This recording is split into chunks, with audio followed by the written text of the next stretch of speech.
Something in between के 168वें episode में आप सभी का स्वागत है। चुनाव आयोग ने 5 राज्यों के विधानसभा चुनाव के कार्यक्रम घोषित कर दिए हैं। कार्यक्रम घोषित होने के बाद चुनाव मैदान में उतरे राजनीतिक दलों के बीच गहमा गहमी है। जीत हासिल करने के लिए राजनीतिक दलों ने हर तरह का दांव आजमाना शुरू कर दिया है। सियासी दलों के अपने अपने मुद्दे, ध्यान से देखें तो ये चुनाव भी दूसरे चुनाव से अलग नहीं है। वह इसलिए कि सियासी दल जरूरी मुद्दों के इतर मतदाताओं का भावनात्मक दोहन करने में लगे हुए हैं। धर्म और जाति का कार्ड खेला जा रहा है। धर्म के अलावा अलग अलग जाति समूहों को एक दूसरे के सामने खड़ा किया जा रहा है। हमेशा की तरह आजादी के बाद से ही असली मुद्दे गौड़ है। असली मुद्दे का अर्थ शिक्षा, चिकित्सा और रोजगार जैसे विषय। शर्मनाक यह है कि आजादी के 7 दशक बाद भी लोकसभा तो छोड़िए किसी भी विधानसभा चुनाव में शिक्षा चुनावी मुद्दा नहीं बना। वह भी तब जब शिक्षा के क्षेत्र में अपना देश विकसित पश्चिमी देशों की तुलना में पड़ोसी बांग्लादेश जैसे मुल्क से भी बहुत पीछे है। शिक्षा ऐसे समय में भी चुनावी मुद्दा नहीं बना जब कोरोना काल में इसी क्षेत्र को सर्वाधिक नुकसान उठाना पड़ा।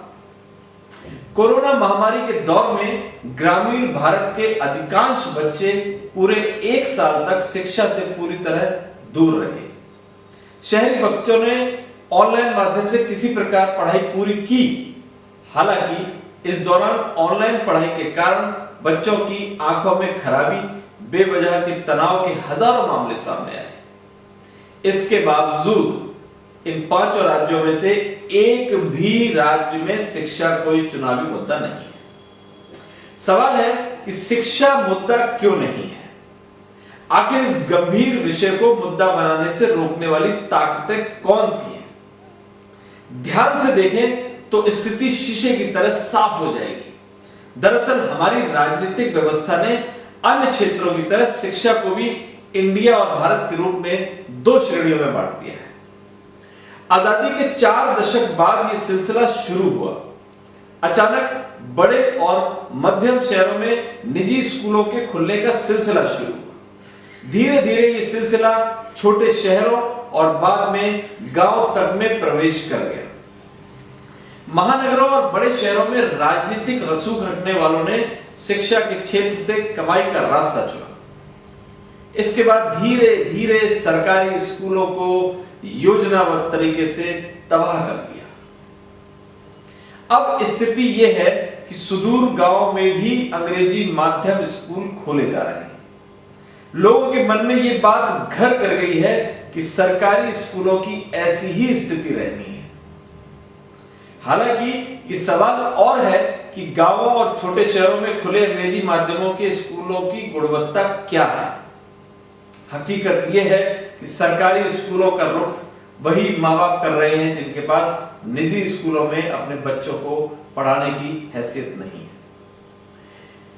देश की राजनीतिक व्यवस्था का देश के साथ मजाक देखिए। चुनावी लाभ के लिए देश में शिक्षा का अधिकार कानून लागू कर दिया गया।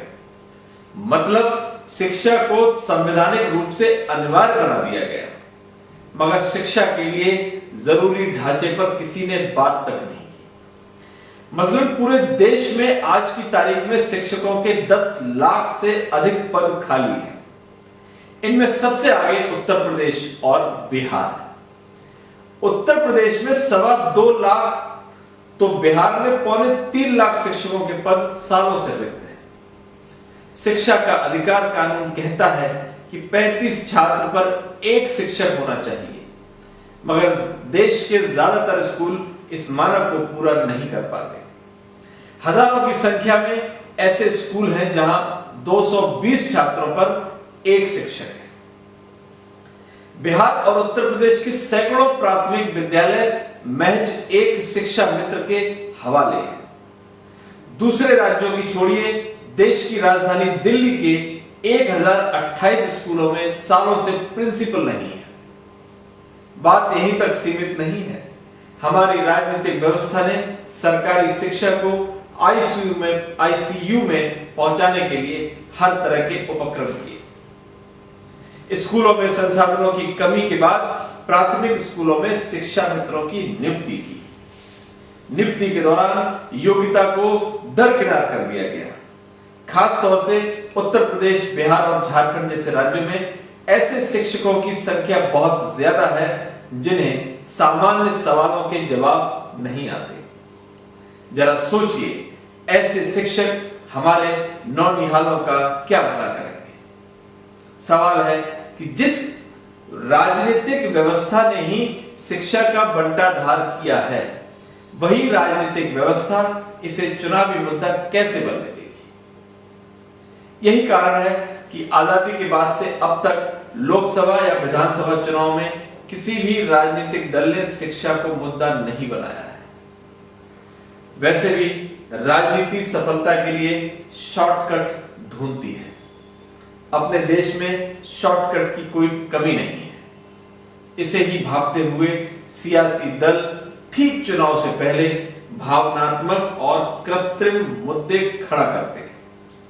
वह इसलिए कि इन मुद्दों के सामने जरूरी मुद्दे गौड़ हो जाए। वर्तमान विधानसभा चुनाव में मुद्दों का मामला लीजिए। असम में भाजपा हिंदुत्व के सहारे आगे बढ़ने की कोशिश कर रही है, तो विपक्ष अल्पसंख्यक वोटों के ध्रुवीकरण की राजनीति कर रहा है। पश्चिम बंगाल में भी धार्मिक और जातीय आधार पर अपने अपने पक्ष में मतदाताओं की गोलबंदी के लिए जोर आजमाइश हो रही है। पुडुचेरी, तमिलनाडु में भी शिक्षा, चिकित्सा, रोजगार जैसे मुद्दे कहीं नहीं है। सर्वाधिक साक्षर राज्य केरल की भी यही स्थिति है। चाहे तौर पर वास्तविक समस्याओं को मुद्दा बनाने के लिए देश में एक सामाजिक आंदोलन की जरूरत है। राजनीतिक व्यवस्था की अनदेखी का मुकाबला सामाजिक आंदोलन ही कर सकता है। दुर्भाग्य से अपने देश में सती प्रथा के बाद कोई बड़ा सामाजिक आंदोलन नहीं हुआ। इसी का दंश देश सालों से भोग रहा है। नमस्कार।